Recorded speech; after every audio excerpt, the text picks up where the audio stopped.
Selamat datang dan kembali lagi di Superkasa Channel. Adu gagasan mulai terjadi di kontestasi menuju Pilpres 2024. Mantan Gubernur DKI Anies Baswedan yang dijagokan Koalisi Perubahan sudah secara terang-terangan berani mengkritik program subsidi mobil listrik. Program subsidi mobil listrik telah diluncurkan oleh pemerintah untuk menggairahkan penjualan mobil listrik. Melalui skema yang diluncurkan, pembeli dapat menikmati diskon pajak pertambahan nilai (PPN) dari 10% menjadi hanya 1%.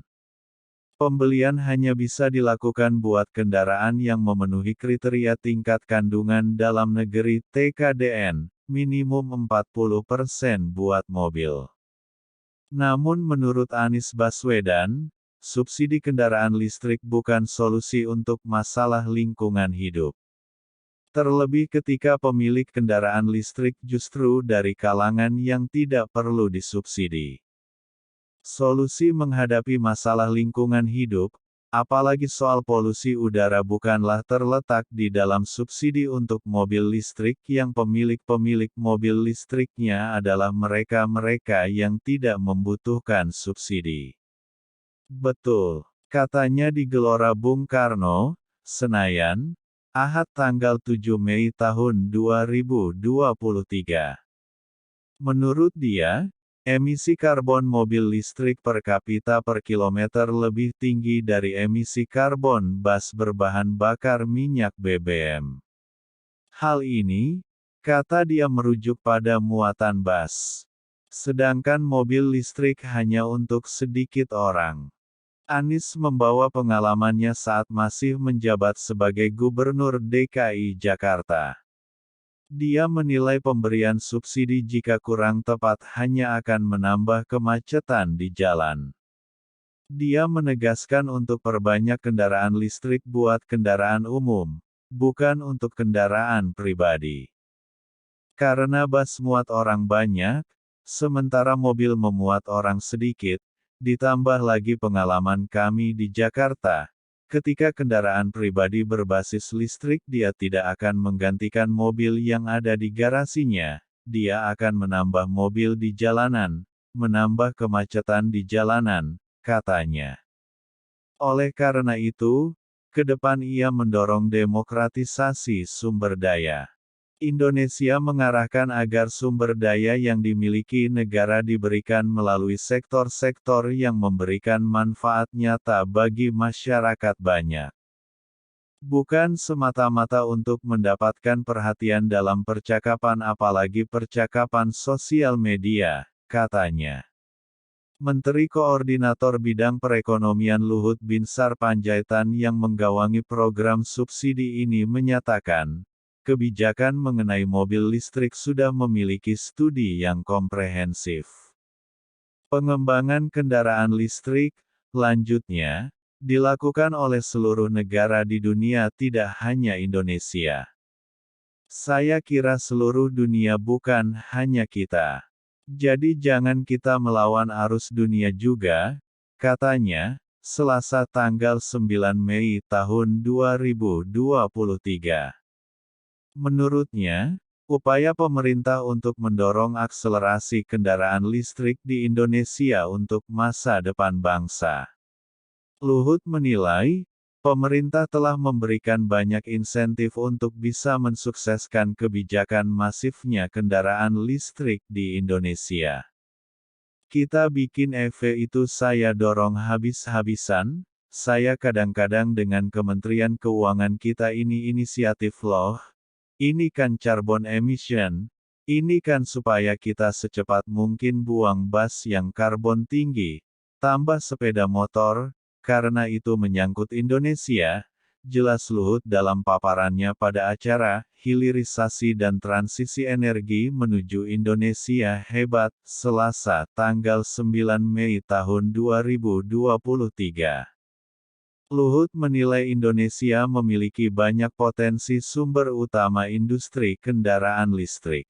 Namun, penetrasi kendaraan listrik di Indonesia tak semasif di Thailand bahkan Vietnam. Untuk itu, pemerintah mencari contoh kebijakan percepatan kendaraan listrik ke negara tetangga. Salah satunya adalah memberikan insentif tak hanya bagi industri kendaraan listriknya saja tetapi juga untuk masyarakat sehingga terjangkau. Kita gampang kok benchmark aja. Supaya kita nggak kalah bersaing dengan Vietnam. Kalau Vietnam bisa kasih insentif EV, Thailand bisa kasih. Kok kita nggak bisa, tambah Luhut.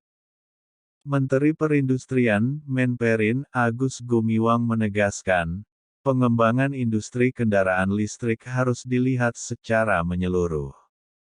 Pernyataan itu menanggapi kritikan soal pemberian subsidi kendaraan listrik atau electric vehicle (EV), yang dinilai kurang tepat sasaran karena malah memperparah kemacetan dan berisiko menambah emisi karbon. EV ini kan pada dasarnya untuk mengurangi emisi. Sebagai komunitas global, kita punya komitmen zero emisi pada 2060.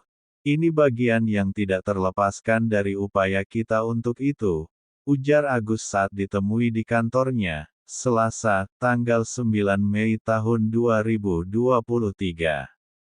Ia menambahkan, pengembangan ekosistem industri kendaraan listrik akan membuka banyak lapangan kerja bagi masyarakat di tanah air.